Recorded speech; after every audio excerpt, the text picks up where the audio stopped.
नमस्कार सर्वांना. तर आज आपण पाहतोय नागरिकत्व हा चॅप्टर आणि त्यावर आयोगाने विचारलेले सर्व प्रश्न हे आपण डिस्कस करणार आहे. तर बघूयात, पहिला प्रश्न आहे बघा, खालील विधाने विचारात घ्या. STI मुख्य 2018च्या पत्रिकेतला प्रश्न आहे हा. तर 2 विधानं दिलेली आहेत आणि बरोबर विधान आपल्याला निवडायचं आहे. तर बघा, भारतीय राज्यघटनेने कॅनडाप्रमाणे एकेरी नागरिकत्व पद्धतीचा स्वीकार केलेला आहे. आणि दुसरं वाक्य आहे, स्वित्झर्लंडसारख्या इतर संघराज्याने दुहेरी नागरिकत्व पद्धतीचा स्वीकार केलेला आहे. तर दोन्हीही विधानं बरोबर आहेत. ठीक आहे, आपल्याकडे सिंगल सिटिझनशिप आहे आणि जेव्हा आपण दुसऱ्या कोणत्या देशाचं नागरिकत्व स्वीकारतो तेव्हा भारताचं नागरिकत्व लोप पावतं. ठीक आहे, तर तसं स्वित्झर्लंडमध्ये ड्युअल सिटिझनशिप आहे. आणि अजून हे पण इथे लक्षात ठेवा की अमेरिकेकडे सुद्धा ड्युअल सिटिझनशिप आहे. ठीक आहे, नेक्स्ट सेकंड क्वेश्चन, राज्यसेवा प्रिलिम्स 2018चा. इथे पण 4 विधानं दिलेली आहेत, त्यातलं करेक्ट स्टेटमेंट निवडायचं आहे. तर पहिलं वाक्य आहे, नागरिक राज्यामध्ये सर्व नागरी अधिकारांचा उपभोग घेतात. सिंपल स्टेटमेंट आहे, याच्यामध्ये डाऊटफुल काहीच नाही आहे, करेक्ट आहे स्टेटमेंट. बी स्टेटमेंट बघा, नागरिक राज्यामध्ये सर्व राजकीय अधिकारांचा उपभोग घेतात, हे पण करेक्ट आहे. तिसरं बघा, तर परकीय व्यक्ती राज्यामध्ये सर्व नागरी अधिकारांचा उपभोग घेतात, हे पण बरोबर आहे विधान. आणि चौथं विधान, परकीय व्यक्ती राज्यामध्ये सर्व राजकीय अधिकारांचा उपभोग घेतात, तर हे विधान चुकलेलं आहे.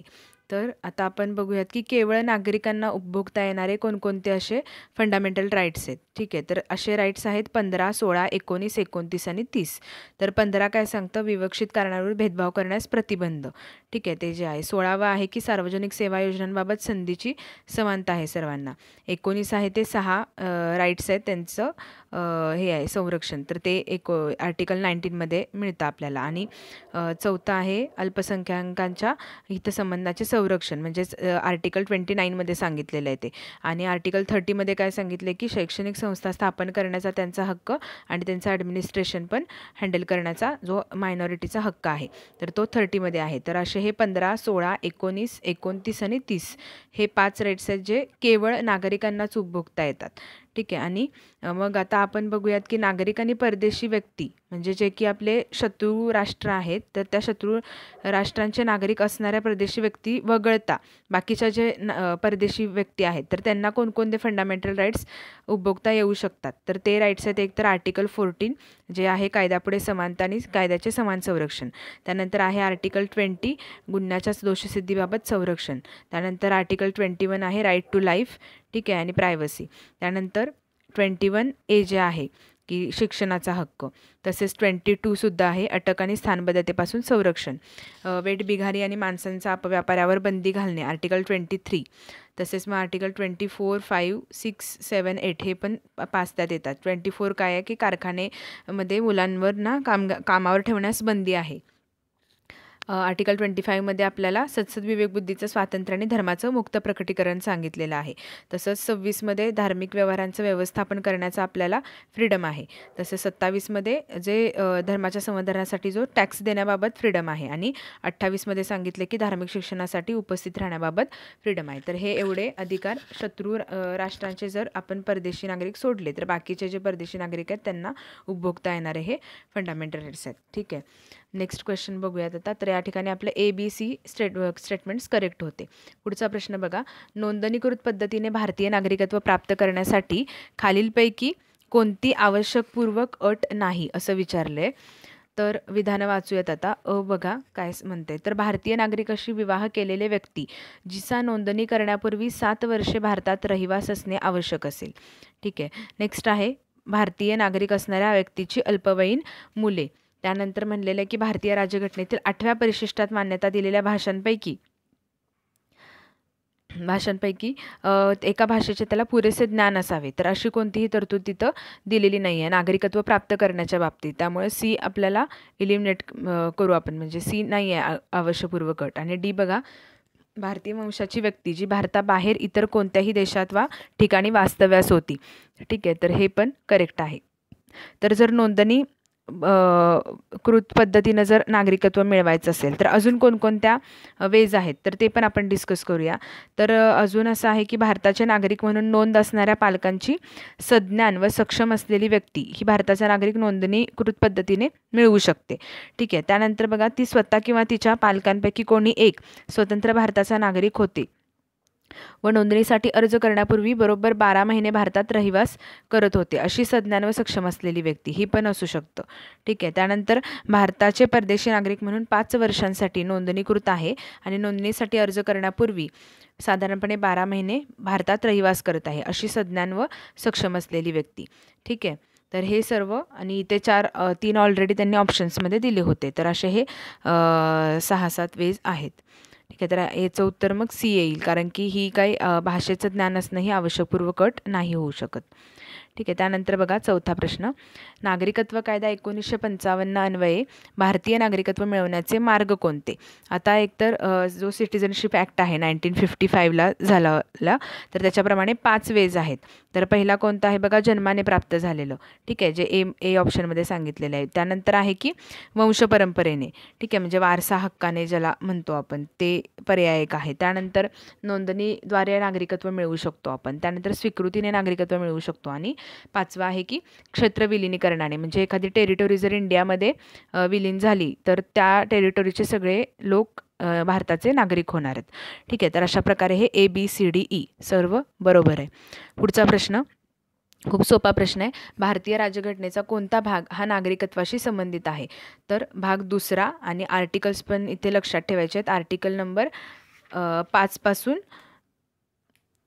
ठीक आहे, 12पर्यंत, 5 ते 11पर्यंत हे आहेत की घटनेचा भाग 2 आणि त्यातले आर्टिकल्स 5 ते 11 हे सिटिझनशिपशी रिलेटेड आहेत.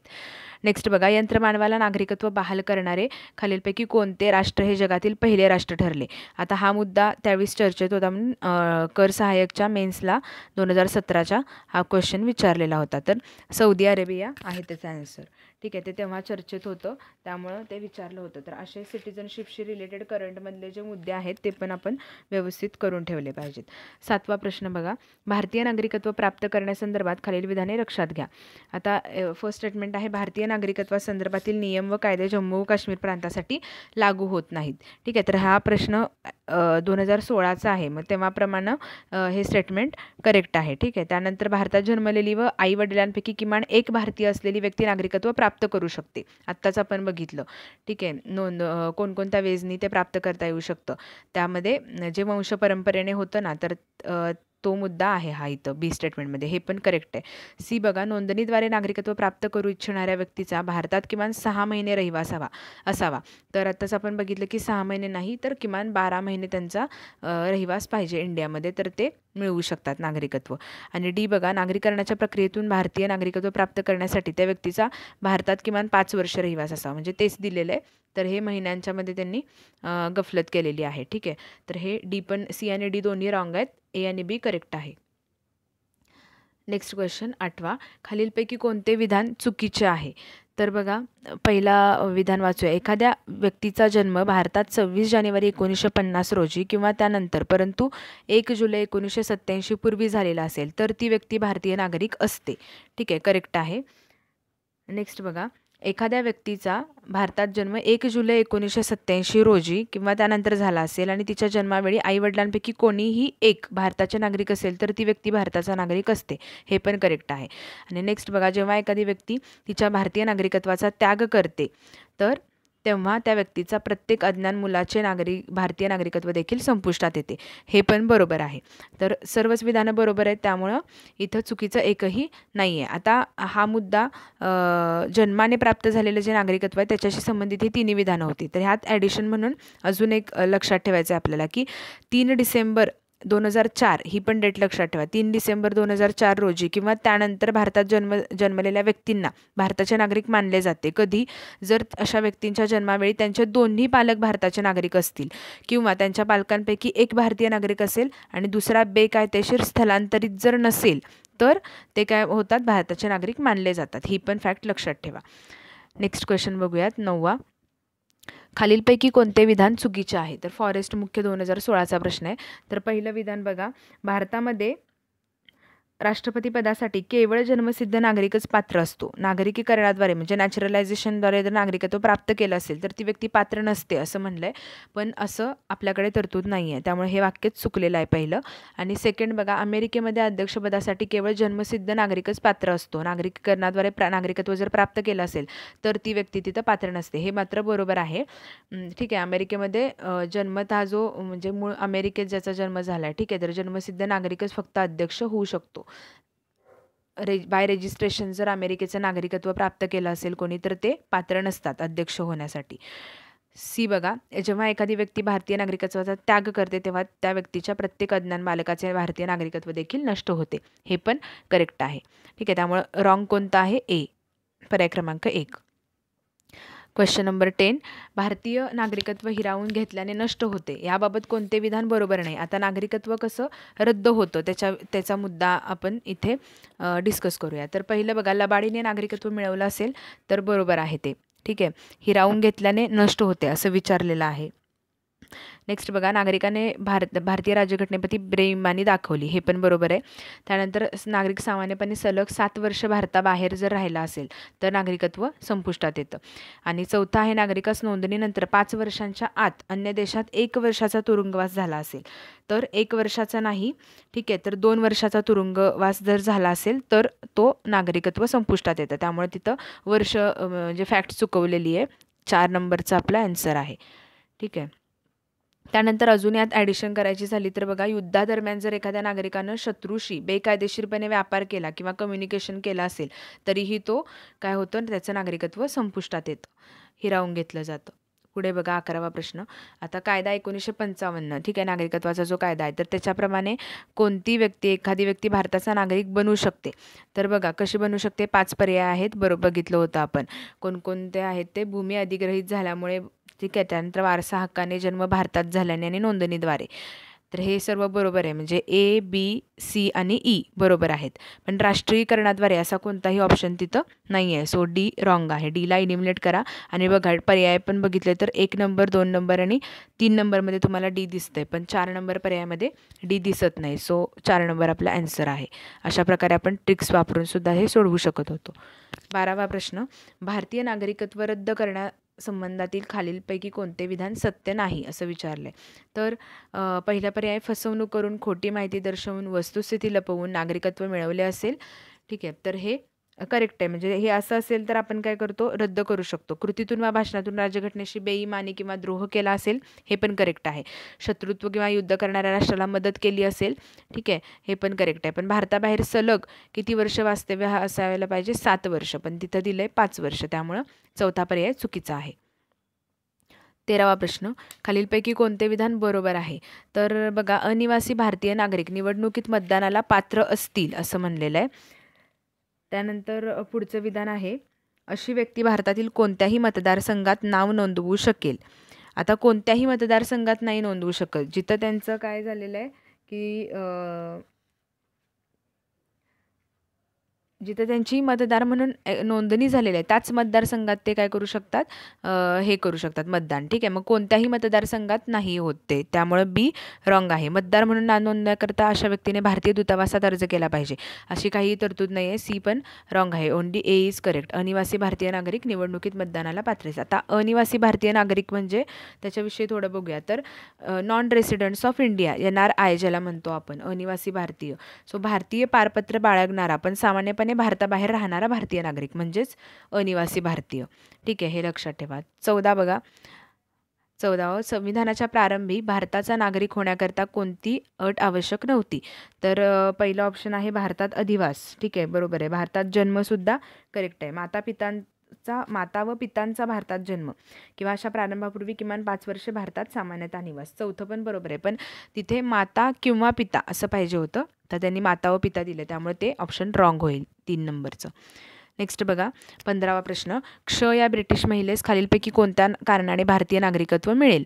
सिंपल आहे प्रश्न. तर पहिला ऑप्शन बघा, ती पुणे विद्यापीठात प्राध्यापिका आहे, व्हेरी इलॉजिकल आहे, इलिमिनेट करा. त्यानंतर दुसरं बघा, भारतीय पुरुषाशी विवाह केलेला आहे. ठीक आहे, हे करेक्ट आहे. जर तिने भारतीय पुरुषाशी विवाह केला असेल तर तिला भारताचं नागरिकत्व मिळेल. नेक्स्ट आहे ती भारतात ब्रिटिश शिष्टमंडळासह आलेली आहे. आणि चौथा आहे ती ब्रिटिश वकिलात नोकरी करत आहे. तर हे पण दोन्ही रॉंग आहेत. So B is correct. Next बघा 16वा, श्री एक्स हे अनिवासी भारतीय नागरिक आहेत. त्यांना लोकसभेच्या निवडणुकांमध्ये मतदान करावयाचे आहे आणि त्यांची 18 वर्ष पूर्ण झाली आहेत. तर ते कशाप्रकारे मतदान करू शकतील? तर पहिलं ऑप्शन आहे ते मतदान करू शकणार नाहीत, हे रॉंग आहे. ठीक आहे. आत्ताच आपण बघितलं अनिवासी भारतीयांच्या बाबतीतले फॅक्ट्स. तर ती त्यांची पतीपत्रिका पोस्टाने पाठवू शकतील, हे पण रॉंग आहे. नेक्स्ट बघा ते परदेशातील भारतीय दूतावासात जाऊन मतदान करू शकतील, हा तर असा कोणतीच तरतूद नाही, हे पण इलिमिनेट होतं. त्यानंतर डी बघा, भारतीय निवडणूक आयोगाने तयार केलेल्या संकेतस्थळावर जाऊन ते मतदान करू शकतील, अशी पण कोणती तरतूद नाही, डी सुद्धा रॉंग आहे. आणि ई, भारतात जिथे त्यांची मतदार म्हणून नोंदणी झालेली आहे अशा मतदान केंद्रावर जाऊनच ते मतदान करू शकतील, हे बरोबर आहे. फक्त कोणतं बरोबर आहे इथे? ई बरोबर आहे, ऑप्शन लास्टचं. 17 बघा, भारतीय नागरिकत्व कायदा केव्हा बनवण्यात आला? तर सिटिझनशिप ॲक्ट हा 1955ला झालेला आहे. ठीक आहे. पुन्हा पण तोच प्रश्न रिपीट झाला आहे. 18वा, संसदेने नागरिकत्वाचा कायदा केव्हा संमत केला? तर 1955 साली संमत केला. आणि 19वा प्रश्न बघा, भारतीय नागरिकत्वाचा लोप पुढीलपैकी कोणत्या कारणामुळे होत नाही असं विचारलं. तर पहिलं ऑप्शन आहे एखाद्या व्यक्तीने अन्य देशाचे नागरिकत्व स्वीकारण्यासाठी भारतीय नागरिकत्वाचा त्याग करण्याचे ठरवले व त्यासाठी तसा अर्ज केलेली व्यक्ती. तर काय होणार आहे, आपल्याकडे सिंगल सिटिझनशिप आहे, त्यामुळं भारताचं नागरिकत्व लोप पावेल. दुसरं आहे की अन्य कोणत्याही देशाचे नागरिकत्व स्वीकारणारी भारतीय व्यक्ती, बरोबर आहे हे पण. तिसरं आहे हेरगिरी, देशद्रोह यासारखे गंभीर गुन्हे करणारी व्यक्ती, बरोबर आहे. म्हणजे देशद्रोह म्हणजेच काय की राज्यघटनेप्रती काय दाखवली? बेईमानी दाखवली, त्यामुळं तिथे ते एकनिष्ठता भंग झाल्यामुळं काय होईल? नागरिकत्व लोप पावेल. आणि चौथं बघा, भ्रष्ट मार्गाने संपत्ती मिळवून गैरव्यवहार करून न्यायालयात दोषी ठरणारी व्यक्ती. म्हणजे आता इथे न्यायालयात सिंपल गोष्ट आहे की न्यायालयात दोषी ठरणारी व्यक्ती मग लगेच हे होतं का, नागरिकत्व नष्ट होतं का? तर नाही. त्यामुळं चौथा पर्याय इथे करेक्ट आहे. ठीक आहे. तर अशा प्रकारे हे नागरिकत्व चॅप्टरवरती इतके प्रश्न विचारले होते. जास्त काही वेटेज नाही आहे ह्या चॅप्टरला, म्हणजे जास्त प्रश्न आपल्याला दिसून येत नाहीत. ठीक आहे. Thank you so much.